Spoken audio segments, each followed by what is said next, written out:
네, 황보선의 출발 새 아침 3부 시작합니다.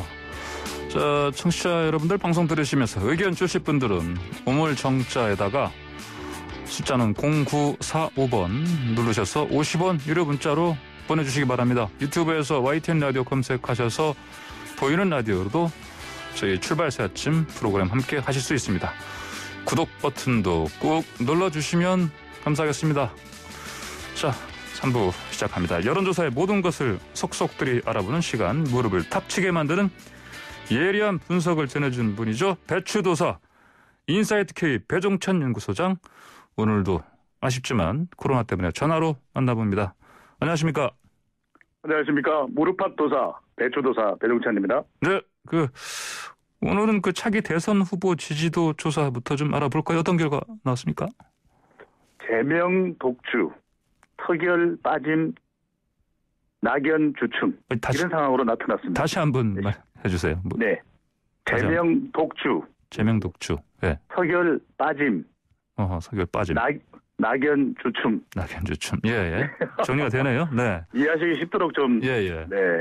설명을 드렸고요. 네. 뉴스원이 엠브레인 퍼블릭에 의뢰해서 25일, 26일 실시한 조사입니다. 네. 자세한 사항은 중앙선거여론조사 심의위원회 홈페이지에서 확인 가능합니다. 차기 대통령감으로 누가 가장 적합한지 물어봤는데요. 이재명 지사가 28.7%로 30%에 육박할 정도로 나타났습니다. 예. 윤석열 총장이 14%, 이낙연 대표가 11.4%를 기록했습니다. 이 한 달 반 정도, 2달여 전만 하더라도 이재명 지사, 이낙연 대표 투톱 체제였지 않습니까? 네. 그런데 이낙연 대표의 이번 조사에서의 지지율은 이재명 지사 지지율의 절반에도 미치지 못하는 결과로 나타났습니다. 물론 앞으로 자기 대선 후보들의 지지율은 또 변할 수도 있는 것인데 최근 이 주춤하는 또 빠지는 모습을 보이고 있습니다. 예. 이렇게 이재명 경기지사가 지속적으로 지지층을 계속 끌어올리는 이유 뭐라고 보십니까? 청취자분들께서 대선 후보라고 하면은 적어도 그 영향력이 어느 정도일까 이런 생각을 해보실 텐데 대선 후보와 관련되는 세 가지만 기억을 하시면 됩니다. 하나는 지역 기반, 세대 기반, 이념 기반이 있는지, 지역 세대 이념인데 이재명 지사 이 경기도를 결집시키고 있는 지역 기반이 있습니다. 그리고 젊은 세대들에게 기본소득이다, 또 전국민 재난지원금이다. 이것은 또 긍정적인 영향을 주고 있거든요. 그러면 연령대로 보면 20에서 40대 젊은 세대들을 중심으로 세대 기반도 나타나고 있습니다. 또 중요한 것은 진보층에다가 중도층까지 외연을 확대할 수 있는, 넓힐 수 있는 영향력이 있느냐, 이게 중요한데 이념 기반까지도 있는 결과로 나타나고 있는데 특히 궁금한 게 최근에 이제 궁금하실 부분이 윤석열 총장의 지지율이 빠지고 있거든요. 이 중도층, 윤 총장을 지지해왔던 중도층은 어디로 갈까 궁금하실 텐데 그 중도층까지도 이재명 지사가 흡수하는 결과가 나오고 있습니다. 그럼 말 그대로 지금 조사 결과에서는 제명 독주 현상으로 나타나고 있습니다. 자, 그러면은 이렇게 방금 말씀하신 윤 총장 지지율 빠지는 거, 이것도 왜 그런지 좀 봐야 되지 않겠습니까? 윤석열 총장은 문재인 정부의 검찰총장이다. 이 발언이 상당히 큰 영향을 준 결과로 보입니다. 그동안 윤 총장 지지율이 자신이 만들어낸 지지율로 보기는 어렵거든요. 현직 검찰총장이 대선에 출마한다, 이렇게 또 예상하기도 힘든 일이고, 그리고 대부분의 윤석열 총장의 지지 기반은 이 현 정부 지지층이 아니라 국민의힘 지지층, 또 보수 지지층으로 나타난 것을 또 확인할 수가 있었었는데, 그만큼 가장 큰 이유, 서결 빠짐이 나타나고 있는 현상은 추윤 갈등 해소입니다. 윤석열 때리기 반사이익이 없어져 가고 있고요. 또 대권 출마 여부 자체도 불투명하다 한 결과이고요.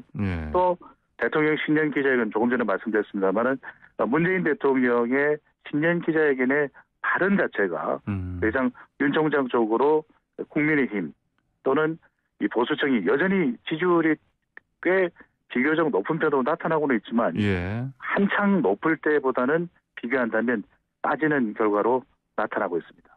발음을 좀 조심했을 것 같아요. 방금 보니까 삐짐이라고 제가 들을 뻔했습니다. 아, 그렇습니까? 예, 예. 아니죠. 빠짐입니다. 네. 예, 예. 자, 주로 더 이제 발음에도 더 예. 신경 써도록 하겠습니다. 예. 그 대통령 지지율 좀 보죠. 그 추세적으로 좀 문재인 대통령의 국정평가 그러니까 추이를 어떤 관점에서 봐야 되겠습니까, 지금?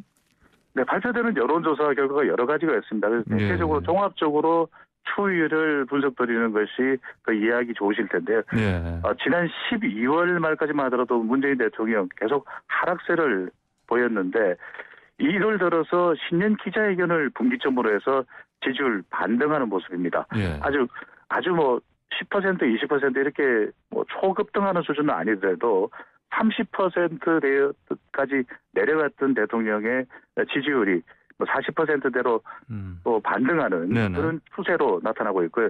또 부정평가도 내려오는 결과로 나타나고 있는데 무엇보다도 이 검찰 관련 갈등, 또 중도층을 이탈하게 만들었던 코로나 확진자의 증가, 3차 유행, 또 백신 수급의 또 난감한 상황 등이 좀 해소되면서 중도층도 유입이 되고 특히 이제 문재인 대통령의 가장 핵심 지지층은 다이아몬드 지지층이죠. 예. 호사화, 호남 40대 화이트 칼라가 또 다시 결집하는 결과로 보입니다. 예. 최근에 더불어민주당 박용진 의원이요. 공매도 이거 지금 금지 해제하는 거 강하게 비판하시는 분인데 저희랑 인터뷰할 때 대선 주자 선호도 조사에 박용진 의원이 자신 이름도 좀 들어갔으면 좋겠다 이렇게 얘기를 했습니다. 그냥 웃어버리시네요. 네. 네네. 어이가 없습니까? 그게 아니고요.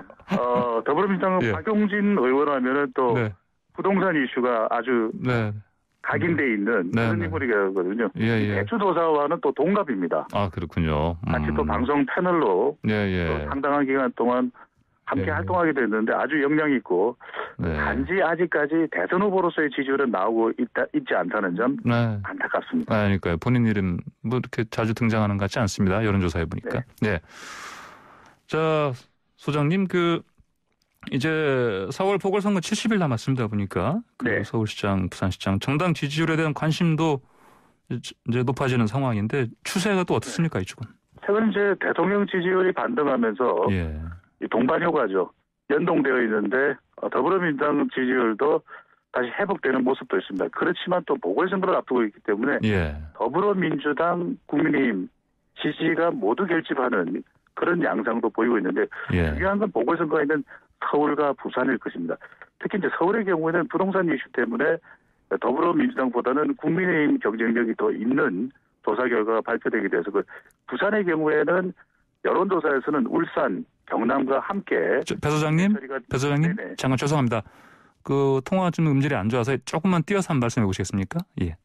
네네네. 부산의 경우에는 부산뿐만 아니라 울산 또 경남과 함께 통계 처리가 되는데 부산의 경우에는 또 보수 성향이 강한 것으로 분석되어 왔었고 또 국민의힘이 더 경쟁력 있는 것으로 연초에 분석되게 됐었는데 시간이 지나면서 서울도 그렇고 부산도 요동치고 있습니다. 서울의 경우에는 부동산 이슈가 중요하지만 또 보수 야권에서는 이 후보 단일화가 또 가장 중요한 이슈이기도 하거든요. 그만큼 여권 후보들은 최근 지지율이 반등하고 있는 대통령의 이 국정수행 반등 지지율 올라가는 그 현상에 영향을 받는 모습이고 보수 야권 후보 안철수 국민의당 대표와 또 국민의힘 후보들은 이 단일화가 좀 삐그덕거리면서 지지율에 또 영향을 또 받는 모습입니다. 배 소장님, 지금 통화 음질이 안 좋아서요. 잠깐 끊으셨다가 제가 바로 다시 걸려서 다시 한번 좀 이어가겠습니다. 잠깐 끊어주시죠. 네. 자, 지금 다시 통화하는 사이에요. 청취자분들 지금 의견들 들어오고 있습니다. 8736님께서는 아직 기간은 있지만 결국 1강으로 갈 것 같습니다. 이런 의견 주셨고 3359님께서는 무조건 퍼주자고 하면 지지율이 올라갑니다. 무조건 많이 퍼주세요. 라고 이런 문자 보내주셨습니다. 자, 계속해서 의견 주실 분들은요. 문자 메시지로요. 샵 0945번 50원의 유료 문자로 보내주시기 바랍니다. 샵 0945번 50원. 저희 FM YTN 라디오 주파수랑 똑같습니다. 945MHz입니다. 유튜브에서도 저희 YTN 라디오 검색하시면 검색하시면 저희 프로그램 함께 하실 수 있고요. 이왕 그 YTN 유튜브 검색하시 들어가시면은 구독 버튼도 눌러주셔서 주시면 감사하겠습니다. 자, 배 사장님 다시 연결돼 있습니까? 네, 강풍 예고가 있었는데 뭐 그 영향은 아닌가 또 싶기도 합니다. 예, 그래. 예, 알겠습니다. 자, 설 명절 연휴가 이제 가까워지는데, 자, 사회적 거리두기 지금 조정 내일 뭐 발표되는데 국민들은 어떻게 되길 바라고 있는 것 같습니까? 그럼 경제에 미치는 영향을 가장 많이 우려하는 결과로 나타났습니다. 리얼미터가 YTN의 의뢰를 받아서 22일 실시한 조사인데 자세한 사항은 조사기관의 홈페이지에서 확인 가능합니다. 완화가 좀 필요한 방역 수칙이 어떤 것일까? 역시 경제에 미치는 부분에 대한 완화 요청이 가장 많이 나타났는데요. 9시 이후 영업시간 제한을 좀 완화해달라. 가장 높게 나타났고요. 그 다음으로는 등교 수업을 제한을 좀 완화해달라. 아이들이 학교 갈 수 있도록 해달라. 학생들도 마찬가지일 테고요. 또 5인 이상 제한 이 부분도 좀 완화해달라는 의견 순으로 나타났습니다. 그만큼 연령대로 보면은 20대의 경우에는 또 학생 인구가 상당히 많다 보니까 이 등교 제한되어 있는 부분들을 좀 풀어달라는 요청이 많았고요. 특히 이제 30대, 40대의 경우에는 30대는 이 영업시간과 관련된 제한 이 부분을 좀 풀어달라고 하는 자영업청도 마찬가지였을 테고요. 40대의 경우에는 또 학부모입니다. 그러다 보니까 아이들의 등교 수업 제한을 좀 풀어달라. 또 영업시간도 좀 자유롭게 해주면 어떠냐라는 의견이 높게 나타났습니다. 그만큼 경제가 어렵기 때문에 이런 여론이 나타나는 것으로 보입니다. 최근 정부가 코로나 국면에서 영업정지 또는 영업제한 업종 손실보상 지금 검토하고 있습니다. 여기에 대한 손실보상에 대한 여론조사 민심 어떻게 나옵니까? 자영업자 이제 손실보상제인데 이른바 뭐 100조 프로젝트다 이런 이야기까지도 나오고 있기도 합니다. 그만큼 재정 부담도 크지만 어려운 경제 상황에서 뭐 추가 부양책 어느 국가에서나 지금 공격적으로 하고 있듯이 우리도 이제 손실보상제를 고민해야 된다는 것인데 여론조사 결과에서는 우리 10명 중 8명은 공감한다. 손실보상제에 대해서. 공감하지 못하는 의견은 18.9%로 나타나서 물론 여야 간의 입장도 다르고 또 최근엔 또 김종인 국민의힘 비대위원장도 대통령의 긴급 재정명령권이 필요하지 않겠냐. 그만큼 경제 사정이 안 좋기 때문에 또 100조 예산을 확보해야 된다는 이야기도 나오는 만큼 어떤 방식이 됐든 간에 사각지대가 없도록 좀 신속하게 추진되었으면 하는 바람입니다. 이거 여론조사 앞으로 하는 김에 이왕이면 좀 여당에서는 이제 손실보상 이걸 이제 추진하되 소급 적용 안 한다 이런 얘기를 해서 지금 또 뭐 불만이 좀 제기되고 있습니다. 이런 것도 지난해 어렵기 때문에 소급 적용이 되는 것을 바란다는 의견도 많이 올라오기 때문에 정부에서는 만약에 이것이 법제화된다면 그런 사항도 좀 사각지대가 없도록 고려할 필요가 있고 앞서 소개해드렸던 이 손실보상제 관련 조사는 앞서 뉴스원과 엠브레인 퍼블릭이 실시했던 조사 결과입니다. 알겠습니다. 자, 새해도 2021년도 벌써 1월 지금 다 가네요. 빨리 지나갑니다. 자, 시간이 너무 빠릅니다. 빨리 지나는데 하나 좋은 건 있는 것 같아요. 그래도 코로나 백신 접종 시점 좀 빨라지고 그래도 좀 뭐 터널의 끝이 보인다 이렇게 뭐 볼 수 있지 않겠습니까? 근데 이제 어떻습니까? 그 국민들은 분야별로 소망 어떤 소망들 가지고 있는지 뭐 조사한 거 있습니까? 올해 특히 많은 우리 국민들 소망했을 것입니다. 뭐 코로나 종식도 필요하고 경제 회복도 필요한데 K-스텝 리서치가 자체 조사로 지난 8일부터 10일까지 실시한 조사이고 자세한 사항은 조사기관의 홈페이지에서 확인 가능합니다. 정치 분야에서 가장 원하는 우리 국민들의 소망은 뭐였을까요? 공수처입니다. 공수처 출범에 따른 고위공직자 범죄에 대한 성역 없는 수사와 강력한 처벌이 가장 높게 나타났고요. 경제와 관련된 부분들은 뭐 다르지 않을 겁니다. 개인의 수입 증가였습니다. 그런 만큼 지난해 한 해 동안 우리 수입, 뭐 기업도 마찬가지겠지만 물론 수혜를 받은 기업도 있습니다. 개인적으로 너무 힘들었기 때문에 자영업, 소상공인 중심으로 뭐 수입 손실이 많이 났을 겁니다. 가장 높게 나타났고요. 그다음에 경제 분야 소망으로는 두 번째가 내수 경기 회복, 또 생활 물가의 안정, 무엇보다 또 일자리겠죠. 고용 안정, 일자리 증가 소망으로 나타났습니다. 그 사회 또 외교안보 분야도 소망이 좀 뭐 무엇인지 좀 궁금한데요. 그렇습니다. 사회 분야는 뭐 모두 다 예상했던 소망인데요. 코로나19 백신 접종, 그리고 그 다음으로는 부동산 가격, 예. 또 전월세 시장이 좀 안정화됐으면 하는 의견이었고요. 예. 이 북한과 또 외교안보 관련해서는 가장 큰 것도 우리 이 북한 관련 아니겠습니까? 한미 관계 정상화 및 동맹 강화, 또 남북 대화의 재개, 남북 간 협력 강화에 또 소망이 큰 기대가 있는 것으로 나타났습니다. 예, 알겠습니다. 소장님 오늘도 예리한 분석 잘 들었습니다. 감사합니다. 고맙습니다. 네, 지금까지 인사이트 K 배종찬 연구소장이었습니다. 자, 이번엔 좀 경제 좀 살펴보겠습니다. 올해 우리나라 경제 성장률이 3%를 넘길 것으로 전망됩니다. 코로나19 상황에도 긍정적인 신호가 다행히 나오고 있는데요. 한국경제TV 송민아 기자와 자세한 얘기 나누고 있습니다. 송 기자 안녕하십니까? 네, 안녕하세요. 예, 국제통화기금 IMF가 올해 2021년도 한국 경제 성장률 전망치 당초 9%에서 3.1%로 올려잡았네요. 네, 맞습니다. 올해는 이 코로나19 상황이 좀 어느 정도 안정세에 들어갈 것이다라는 그런 기대감이 좀 반영된 것으로 보여집니다. 예. 올해 초까지는 이 세계 경제 성장 모멘텀이 코로나19 확산과 또 봉쇄 조치로 인해서 좀 약해지겠지만 2분기부터는 이런 백신과 좀 치료제 보급이 확대가 되면서 경기 회복 그 모멘텀이 좀 더 강화될 것이다라는 전망이 나오는 상황입니다. 이 국제통화기금 IMF는 한국을 포함한 30개국의 그 성장 전망을 공개했는데요. 올해 우리나라의 경제 성장률 전망치는 3.1%로 지난해 10월 전망인 2.9%보다 0.2%포인트가 올랐습니다. 네네. 이러한 전망치는 한국개발연구원 KDI의 3.1%와 같은 수치고요. 아시아개발은행의 3.3%보다는 조금 낮지만 OECD가 제시했던 2.8%보다는 조금 높은 수준입니다. 특히 이 주요국들의 그 경제 성장 전망치가 대부분 좀 낮아진 것과 좀 비교해 보면 고무적인 부분이다. 이 부분도 좀 짚고 넘어가야 되겠는데요.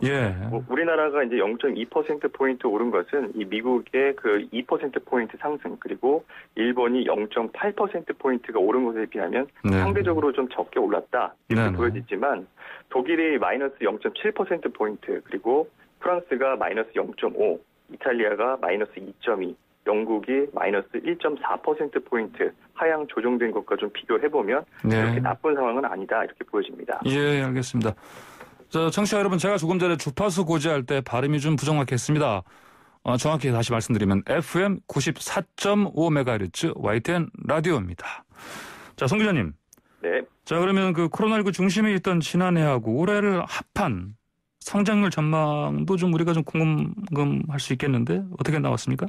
네, 그렇습니다. 이게 IMF가 전망했던 그 우리나라의 그 2020년 그리고 2021년 합산 성장률은 2.0%입니다. 이 역시도 이제 11개국 그 선진국 가운데서 가장 높은 수준이라고 볼 수가 있는데요. 미국이 1.5%로 우리나라를 포함해서 이 합산 성장률 플러스를 기록을 했고요. 그리고 이탈리아는 마이너스 6.5%, 스페인이 마이너스 5.9%, 프랑스가 마이너스 4%, 일본이 마이너스 2.2% 수준이었습니다. 이 우리나라가 이처럼 이 합산 성장률에서도 조금 선방할 거다라는 그런 전망이 나오는 이유에 대해서는 이 코로나가 실물 경제에 미치는 그 부정적인 영향을 좀 최소화했고 그리고 실물 경제가 이 코로나 이전 수준으로 회복되는 정도도 우리나라가 이제 가장 높을 것으로 전망이 되기 때문이다라는 분석이 나오기도 하고 있습니다. 자, 그러면 그 IMF는 세계 경제 성장률 이 부분은 좀 어떻게 전망합니까? 네, 이 세계 경제가 이제 지난해 전망치보다 더 좋아질 것이다 이렇게 내다보고 있습니다. 이 IMF는 세계 경제 성장률을 지난해 10월 전망치였던 5.2%에서 0.3%포인트가 오른 5.5%로 전망했습니다.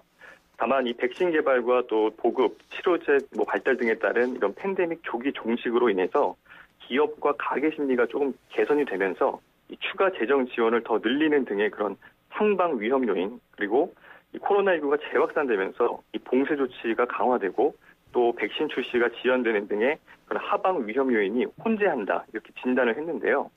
이에 따라서 이 경제 활동 정상화될 때까지는 이 정책 지원을 좀 지속하고 그리고 중장기적인 그런 대비에 나서야 한다 이렇게 권고를 했습니다. IMF는 우선 이 보건 분야 재원 확보와 또 모든 국가의 그 백신 접근성 제고를 위해서 국제 공조의 강화를 좀 더 강조했습니다.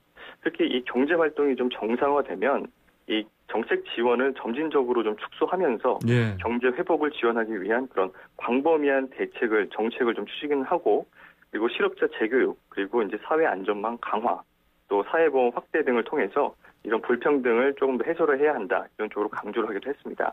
예. 이제 지속 불가능한 그런 국가 채무 비율이 좀 높아질 경우 이 주요 20개국에서 합의한 그런 기본 체계를 통해서 채무를 재조정하는 그런 방안들도 좀 제시가 됐는데요. 예. 한마디로 이제 국제 공조를 좀 더 강화해야 한다 그런 의미를 담았다는 분석입니다. 이게 생산성 향상 둔화나 또는 빈곤 심화와 같은 그런 코로나19에 따른 피해 극복을 우선할 필요가 있다라는 입장이고요. 예. 이를 위해서는 이제 재정 여력이 있는 국가들의 그런 동조화된 공공 투자와 같은 그런 국제 공조도 좀 강화해야 한다 이런 식으로 말을 덧붙였습니다. 예. 자, 이번엔 이제 부동산 소식으로 좀 넘어가 보겠습니다. 고가 아파트와 저가 아파트 가격 격차 이게 역대 최대로 벌어졌다고 하던데 이 좀 설명 좀 해주세요. 네, 그렇습니다. 지난해 전국을 기준으로 이 가장 비싼 아파트와 또 가장 싼 아파트의 그 가격 격차가 역대 최대로 좀 벌어졌습니다. 예. 이 KB 국민은행 자료에 따르면은 지난해 12월을 기준으로 전국 아파트 5분위 배율은 8.5를 기록했습니다.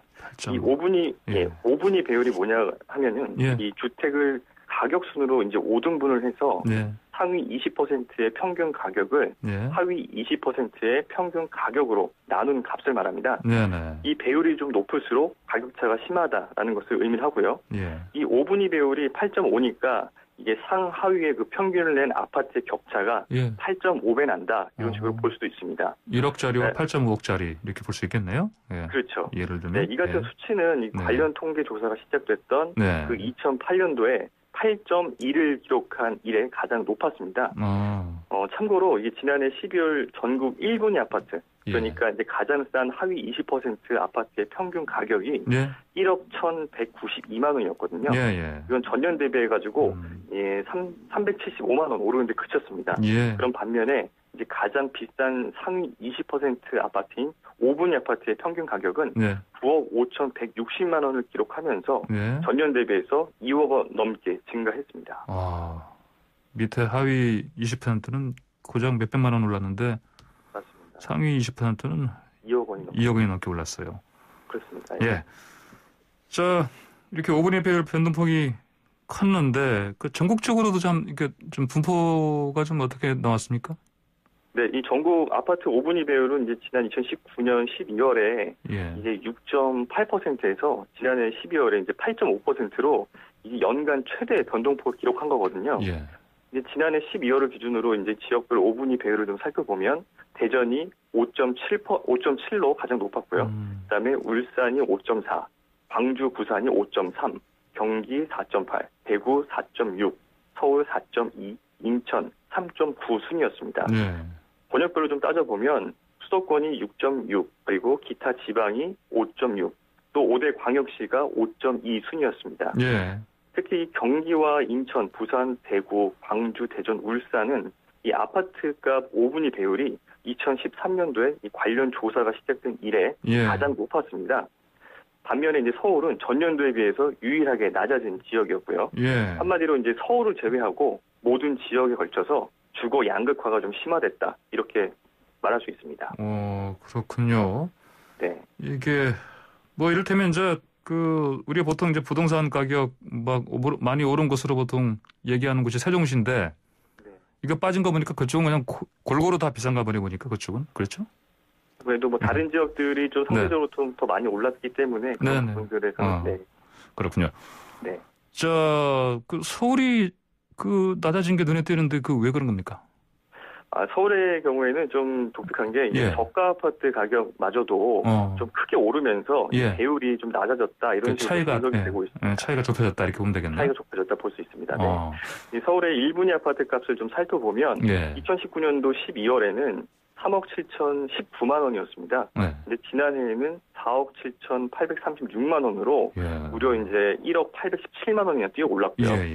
같은 기간 이제 5분위 아파트 값도 좀 살펴보면 17억 6,158만 원에서 20억 13만 원으로 1년 사이에 2억 4천만 원 가까이 올랐거든요.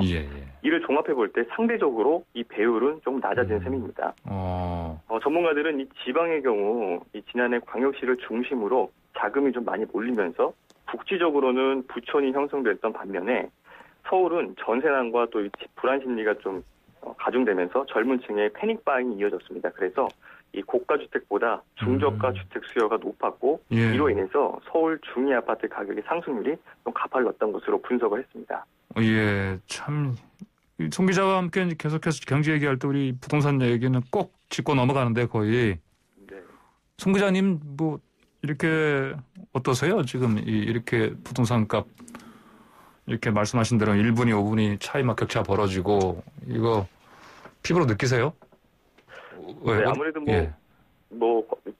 현장을 다니고 이제 뭐 많은 분들을 만나보게 되면은 서울에 이제 아파트 값이 조금 많이 올라 있고 그러면서 부담감 느끼시는 분들도 꽤 많이 있으신 걸로 그렇게 알고 있습니다. 송 기자님 사시는 곳에서도 뭐 비슷한 이런 상황이 벌어집니까? 어떻습니까?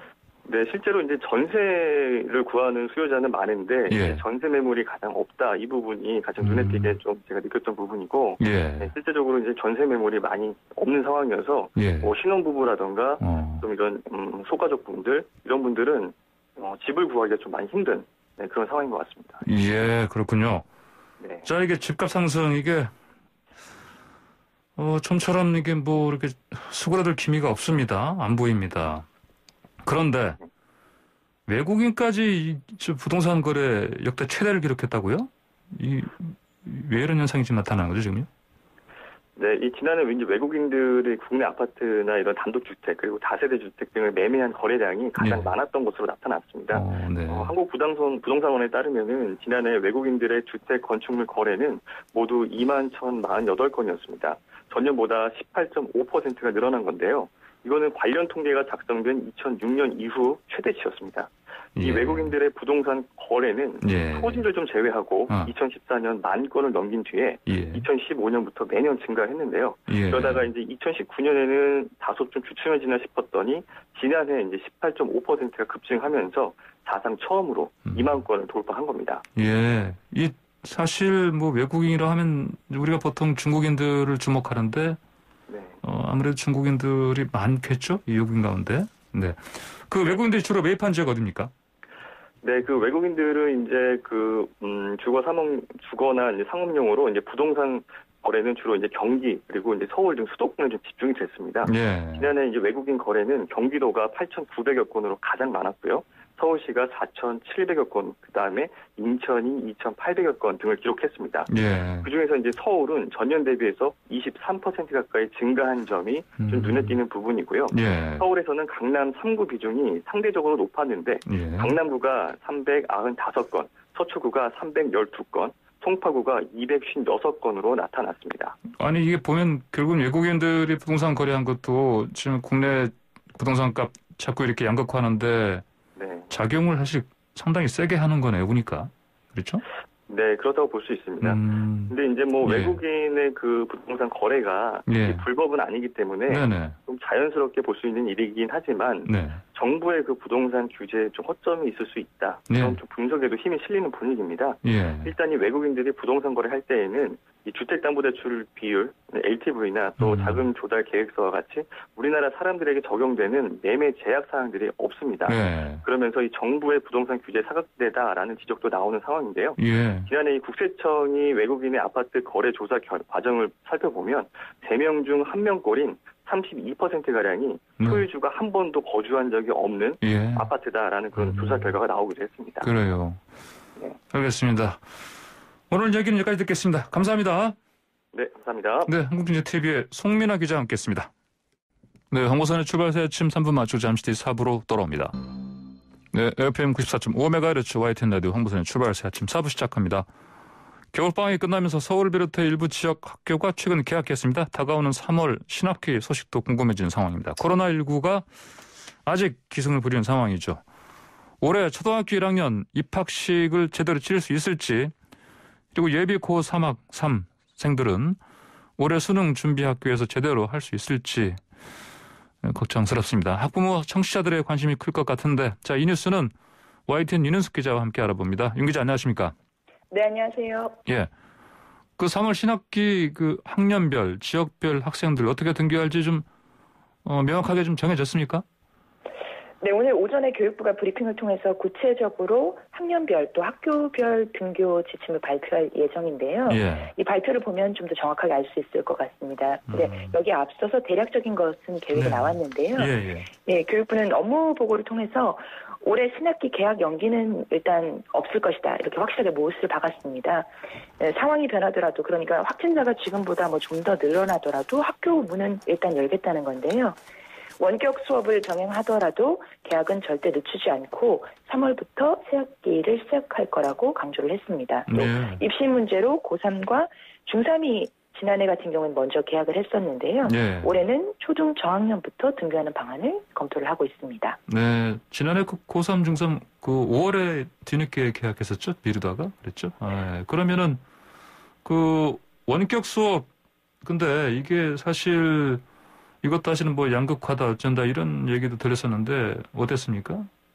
그 지난 1년간 원격 수업이 뭐 진행이 됐었는데요.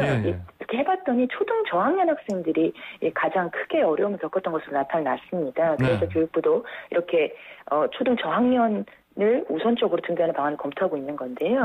왜냐하면 이 원격 수업이 태블릿이나 PC 같은 것들을 사용해서 진행이 되는데 이 저학년 학생들의 경우에는 기기 작동도 서툴고 또 혼자 공부하는 습관도 제대로 안 잡혀 있다 보니까 이건 학생 수업이 아니고 부모 수업이다. 부모가 없으면 공부를 제대로 시킬 수 없다. 이런 말이 나올 정도로 돌봄 부담이 커졌습니다. 또 당연히 학생들 간의 학습 격차도 커졌고요. 또 취약계층의 경우에는 학습 결손도 심각해졌기 때문에 저학년의 경우에는 대면 수업이 좀 절실하다, 필요하다 이렇게 인식이 모아졌습니다. 그래서 교육부는 유치원, 초등 저학년, 또 특수학교나 특수학급의 학생처럼 돌봄이 우선적으로 필요한 학생들부터 등교하도록 등교 순서를 짜고 전반적인 등교 일수도 지난해보다 훨씬 늘릴 예정인데요. 특히 초등학교 1, 2학년 경우에는 거의 가급적 매일 학교를 갈 수 있도록 진행을 할 예정입니다. 그러면은 방역 수칙을 잘 지켜야 될 것 같습니다. 그렇죠? 네네. 근데 방역 수칙을 지키면서 동시에 저학년 등교 일수를 늘리려면은 과밀학급 문제를 해결해야 됩니다. 이 과밀학급이라는 게 학생 수가 30명이 넘는 경우 요즘은 과밀학급으로 보는데요. 아, 그래요? 저희 때랑 다르죠. 저희 때랑 예전에는 아주 예전에는 50명, 60명이었어요. 요즘은 30명만 넘어도 과밀학급이거든요. 이 경우에는 기간제 교사를 한시적으로 한 2,000명 정도 투입해서 학급을 나눠서 예를 들어 오전, 오후반 이런 식으로 나눠서 하더라도 등교 기회는 늘리겠다. 이렇게 의지를 피력한 건데요. 이렇게 등교 일수를 많이 늘리고 등교 계약을 보장을 한다고 해도 아쉽지만 모든 학년이 예전처럼 그러니까 코로나19 이전처럼 전면적으로 학교를 가서 수업을 듣는 전면 등교 수업은 당분간은 불가능한 전망입니다. 원격 수업과 올해도 병행한다 이렇게 보면 될 것 같습니다. 그러니까 사실 이제 이 초등학생들도 그동안에 이제 뭐 집에서 원격으로 하는 거에 이제 좀 익숙해진 상황일 테고 그래서 또 이제 또 매일 등교하는 것도 또 사실은 또 힘들 수도 있지 않겠습니까? 하여튼 부모 입장에서는 정말 다행스러운 소식 같습니다. 그 작년 같은 경우에는 이 초등학교 1학년생들 그 제대로 입학식도 못했지 않습니까? 그리고 뭐 입학식도 원격으로 했던 거 제가 기억합니다. 그렇죠? 그러면은 자 초등학생은 그렇고 자 고3 학생들이요. 어떻게 됩니까? 지난해에는 고3 우선 등교 원칙이 적용이 좀 됐었는데 올해도 계속될지는 아직 확실하지 않습니다. 학교 현장에서는 수험생이라는 그런 특수성을 고려해야 된다. 그래서 올해도 고3들의 매일 등교, 좀 더 많은 등교가 필요하다 이런 입장인데요. 특히 오늘 11월에 치러질 내년도 수능이 문이과 통합형으로 처음 치러지게 됩니다. 그래서 많은 변화가 있고 신경 쓸 부분도 때문에 좀 대면 수업이 필요하다 이런 목소리가 많이 나오는데요. 그래서 이런 고3의 매일 등교를 보장해달라 국민청원까지 올라온 상태인데 교육당국도 고민이 될 겁니다. 왜냐하면 학년별 형평도 생각을 해야 되거든요. 지난해 같은 경우는 워낙 특수한 상황이라서 좀 이렇게 진행이 됐다면 이제는 학년별 형평도 고려를 해야 되는데 왜냐하면 고3이 매일 등교한다고 가정하면 전체적인 그 학교 내 밀집도를 관리하려면 다른 학년들이 상대적으로 피해를 봐야 됩니다. 1, 2학년들은 원격 수업을 좀 더 많이 해야 되거든요. 그러면 지난해 고등학교에 입학하고 올해 2학년 올라가는 학생들의 경우에는 학교 들어온 이래 계속 충분한 대면 수업을 받지 못하게 되는 그런 상황도 발생을 합니다. 예. 이게 단순히 고3만의 문제는 아니고 뭐 중3도 마찬가지고 초등학교의 경우에도 고학년의 경우에 또 상급학교 진학을 앞두고 다 나름의 고충이 있기 때문에 예. 방역 성공과 학생들의 수업권 두 가지를 모두 조화시켜야 되는 교육당국의 고민이 좀 깊을 것 같습니다. 네, 지금 ITN 윤은숙 기자와 3월 신학기 등교 개학 관련 소식 이야기 나누고 있습니다. 자, 방송 들으시면서 의견 주신 분들은 샵 0945번 50원 유료 문자로 의견 주시기 바랍니다. 자, 윤 기자. 네. 그런데 학교 내에서요, 이렇게 수업하는 거, 이게 보니까 유은혜 부총리 겸 교육부 장관이 어제 이런 얘기도 했어요. 그 청소년들은 이제 확진 발생률이 그 전체 연령대별 인구수 대비해서 낮다. 특히 10세 미만 연령의 발병률은 더 낮다. 이렇게 얘기를 했었고요. 또 정은경 질병관리청장이 그 논문에서 사실 학교 안에서 코로나19 감염 위험 그렇게 사실 높지 않다. 이런 내용을 싣기도 했습니다. 그렇죠? 네네네. 등교 수업 중단 조치가 학생들의 코로나19 감염 차단에 별다른 영향이 없다 이런 내용이 논문이 나왔는데 여기에 정은경 청장이 공조자로 참여를 했습니다. 학교가 문을 닫는 데 따른 이익은 제한적인 데 비해서 반대로 개인과 사회가 이에 따라 져야 될 부담이 더 크다 이런 취지의 논문인데요. 이게 언론에 공개되고 정치권에서도 거론을 하면서 좀 또 잡음이 일었던 것도 사실입니다. 왜냐하면 이 논문을 썼으면 방역 책임자로서 좀 더 일찍 이런 등교를 확대하는 데 의견을 냈어야 되는 것 아니냐 이런 목소리가 나왔고 또 반대로 또 등교 확대 조치를 이렇게 내놓기 위해서 때맞춰 이런 논문이 좀 나온 건 아니냐 뭐 이런 얘기도 나왔는데 결국은 정 청장이 브리핑을 통해서 논문 결과에 약간 사람들이 오해를 하는 것 같다, 오해가 있는 것 같다 이렇게 해명을 했는데요. 왜냐하면 이번에 공개된 논문은 지역사회 유행이 그렇게 크지 않았던 상대적으로 좀 상황이 안정됐던 지난해 5월에서 7월 사이에 그 학생들의 감염 경로를 분석한 것이기 때문에 뭐 이렇게 차분히 준비가 되고 상황이 안정됐던 시기에는 학교 내 대규모 전파가 발생하지는 않았다는 것을 논문에서 결론으로 제시했던 것이다. 그래서 그 당시와 이렇게 3차 유행이 되고 있는 지금의 똑같은 결론을 적용한다는 건 무리가 있다. 그래서 이 논문을 근거로 등교를 재개한다 이런 논의는 한 적이 없다고 재차 설명을 했습니다. 이 논문은 뭐 정은경 청장이 좀 3차 유행 이거 그 수치를 좀 넣어서 업데이트하면 좀 더 우리가 더 자세히 들여다볼 만한 그런 의미 깊은 논문이 되겠네요. 근데 이제 바빠서 뭐 그럴 상황은 아니죠. 그 신학기 전면 등교는 아니더라도 학교 가는 일수가 늘면 아이들의 웃음소리를 학교에서 듣는 건 좋은데 아무래도 방역은 걱정이 됩니다. 그렇죠? 그러면 자 백신 접종이 이제 곧 다음 달이란데 이제 벌써 다음 주가 다음 달이에요. 그렇죠? 2월 달인데 아이들은 이거 해당 사항 없잖아요. 아직까지. 그렇죠? 네. 백신 접종이 1분기에 시작이 되는데 16세 미만 아이들은 당분간 백신 맞을 수가 없습니다. 선행 연구가 없기 때문에 뭐 화이자 백신의 경우에는 16세 이상, 모더나 백신은 18세 이상만 맞게 되어 있고요. 근데 이제 또래 아이들 같은 경우에 아이들 간의 그런 감염보다는 어른들이 아이들에게 옮기는 경향이 크기 때문에 이런 주장도 나오고 있습니다. 백신을 맞을 수 없는 아이들을 좀 더 적극적으로 보호하려면 교육 종사자들이 먼저 코로나19 백신을 맞아야 된다. 이게 대표적으로 조희연 서울시 교육감이 어제 입장문을 내기도 했는데요. 유치원과 초등학교 저학년 담당 교육 종사자, 그러니까 교사나 돌봄 전담자가 좀 백신을 먼저 맞을 수 있도록 조치해달라 이렇게 요청을 했습니다. 근거로 든 걸 보면은 실제 미국에서도 소방관이나 경찰관과 함께 교사가 백신 우선 접종 대상자로 분류되어 있고 그 유니세프 총재도 전 세계 교사들이 백신을 뭐 우선 맞아야 한다 이렇게 성명서를 발표를 하기도 했는데요. 아직 교육 종사자들의 백신 우선 접종 여부는 공식적으로 확정된 바는 없습니다.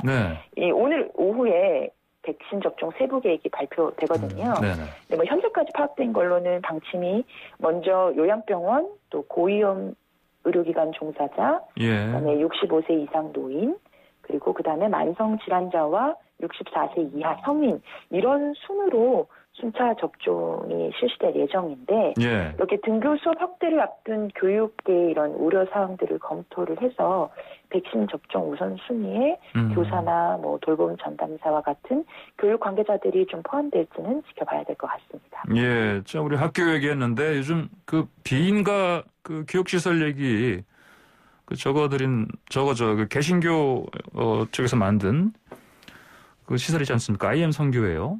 이것 때문에 지금 그 코로나19 확진자 수가 지금 최근엔 300명, 400명대였는데 지금 오늘 500명대로 좀 예상되는 상황입니다. 그렇죠?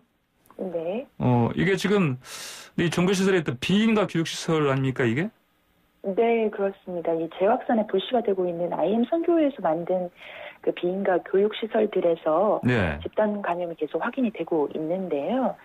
이 선교회가 만든 광주의 대한학교 TCS 국제학교에서 나온 감염자가 먼저 100명이 넘었고요. 예. 그 집단 합숙을 하다 보니까 확진율도 꽤 높았습니다. 거의 80%가 넘는 확진율을 보였고요. 또 앞서 여기 대전에 관련 시설에서도 확진자가 속출을 했는데 여기에 머물다가 강원도 홍천으로 가서 확진 판정을 받은 학생들도 또 있었기 때문에 이 학생들까지 합치면 그 대전 관련 확진자만 해도 200명이 넘습니다. 또 이 전국에 이 선교회에서 만든 이런 시설이 20곳이 넘고 또 당국이 현재 전수조사 중이기 때문에 앞으로 확진자는 더 늘어날 수 있을 것 같고요. 그러니까요. 네, 이 학교 시설 비인가 이 교육 시설에 대해 설명을 좀 드리면 이 선교사 육성을 목표로 IM 선교회에서 만든 국제학교인데 국내 여러 곳에 관련 시설이 있습니다. 비인가 교육 시설이긴 한데 국제대학의 진학을 좀 전문적으로 담당한다 이러면서 유학 설명회를 활발하게 열기도 했고 또 검정고시반도 있고 수능반도 있고 이렇게 다양하게 운영을 한 것으로 파악이 되는데요. 비인가 대안학교였는데 그러다 보니까 오히려 방역 당국의 좀 감시를 피하는 사각지대가 됐고 코로나19 상황 속에서 오히려 그러다 보니 학생 수가 더 늘었다고 합니다. 일반 학생들이나 학부모들은 방역 협조 때문에 학교도 못 가고 학원도 못 가고 뭐 지난 한 해 또 올해까지 얼마나 수고가 많아요. 이렇게 계속 큰 서로 수고를 하고 있는데 이런 학교 밖 학교에서 대규모 집단 감염이 발생을 하고 또 방역 당국과 여러 국민들의 노력으로 가까스로 잡혀가던 그 3차 유행에도 악영향을 주고 있기 때문에 참 허탈하기도 하고 불안한 마음도 감출 수가 없습니다. 저도 걱정스럽습니다. 오늘 말씀 여기까지 듣겠습니다. 감사합니다. 감사합니다. 네, 지금까지 윤현석 YTN 기자였습니다. 네, 매일 아침 스포츠의 매력을 짧고 굵게 그러면서도 흥미진진하게 전해주는 코너입니다. 스포츠가 얼마나 좋은지 YTN 스포츠부 조은지 기자 전화로 연결되어 있습니다. 조 기자 안녕하십니까? 안녕하세요. 어제 시간 관계상 짧게 전해드렸던 소식 오늘 먼저 짚고 가려고 합니다. 제19회 대한골프협회 회장에 아난티그룹 이중명 회장이 뽑혔어요. 취임 일정으로 북한에서 2025년에 아마추어 세계선수권 대회를 개최하겠다 깜짝 발언을 내놨습니다. 이 회장은 2007년 금강산에 913억 원 들여서 골프장, 리조트 지었는데 북한군이 금강산 관광객에게 충격을 가한 박광자 씨 피살 사건 때문에 정식 개장을 못했고요. 지금까지 그냥 방치되어 있거든요. 이거를 살려보자는 제안이 나온 겁니다. 그러면 이게 금강산 골프장 회장이 그럼 대한골프협회 회장이 된 거다. 이렇게 표현해도 되겠네요? 그렇죠.